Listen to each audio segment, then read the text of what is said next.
I'm going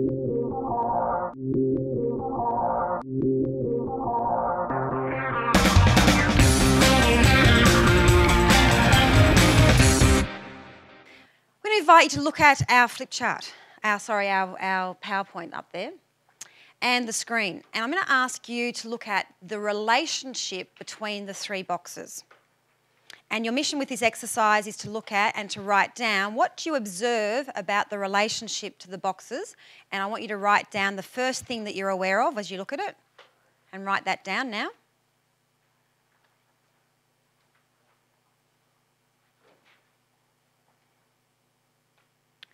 What's the second thing you're aware of?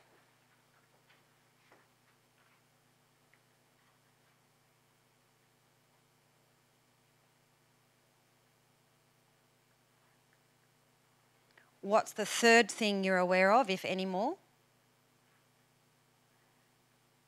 And are you aware of anything else there?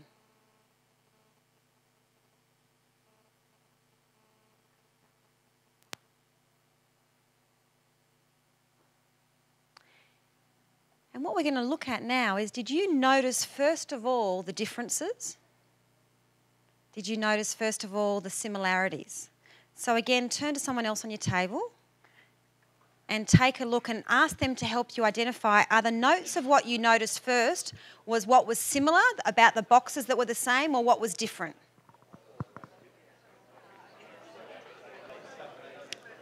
So who in the room noticed most of the differences first? Okay, hands up a little bit higher so we can all see. Okay, so they're the differences. And who noticed the similarities the most? Okay, great. So pretty much half and half. Who noticed both the similarities and the differences? Okay, so many of you noticed both.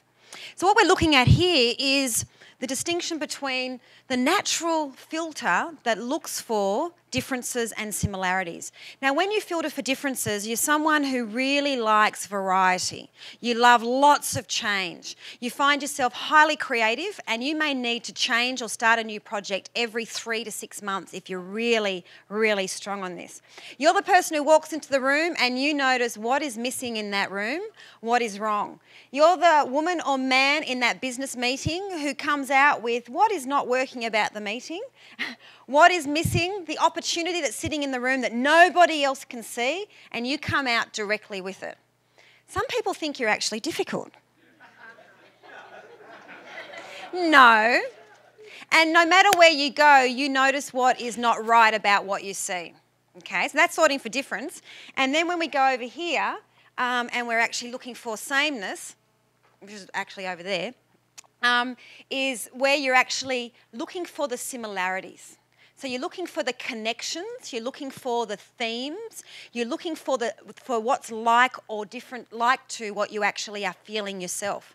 So sitting here in this presentation, this whole entire great incubation of 4 days that you're having, you're constantly filtering for, how's this what I already know?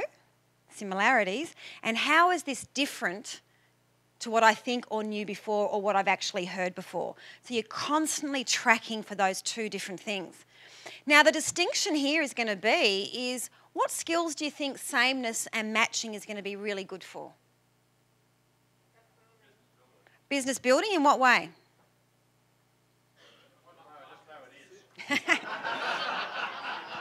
Systems?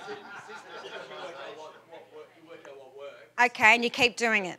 So that's the distinction. If you are able to use sameness, you are going to be able to, one, create connections and be able to create rapport. If you sort for difference, you have a really hard time in creating rapport because you constantly look for what's different. Rapport is built on familiarity, authentic familiarity, and what is actually similar. When you go to a wedding and you sit next to someone, how long can you talk to someone before you actually feel in rapport? You might get all the way through dessert and you suddenly find out, oh, our kids both play soccer. Oh, okay, now we've got that connection. Now, this level of sameness actually applies to being able to follow a business plan. Guess what?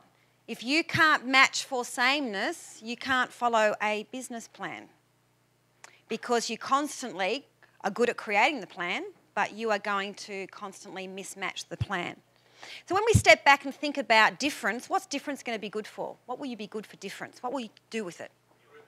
Improving things? Yep, so working out the leverage points, what you can take advantage of, what is that, the uniqueness of your IP? Yeah, you're going to see opportunities and you're going to create them. So this is the creativity. So when we look at that, clearly we can see that the entrepreneur is going to be very, very high on difference. When we looked at the survey, the results showed that entrepreneurs sat somewhere between 80 or higher. Yet a business builder actually has the combination to be able to do both. So the big failure point and the possibility of failure is a lack of consistency in the business. And what's going to be the impact of that in your business? You're not going to get momentum. So here's the grill down. If you want genuine momentum in your business, you need to learn how to begin to enjoy doing some of the same things in your business if they work, and being able to replicate them over and over again. So you've been learning about replication, right? This is the entrepreneurial aspect of your spirit that will allow you to be able to actually replicate. You can have all the strategies for replication and for time management, but if you don't actually have the mechanism in you to follow, it's not going to be possible, is it?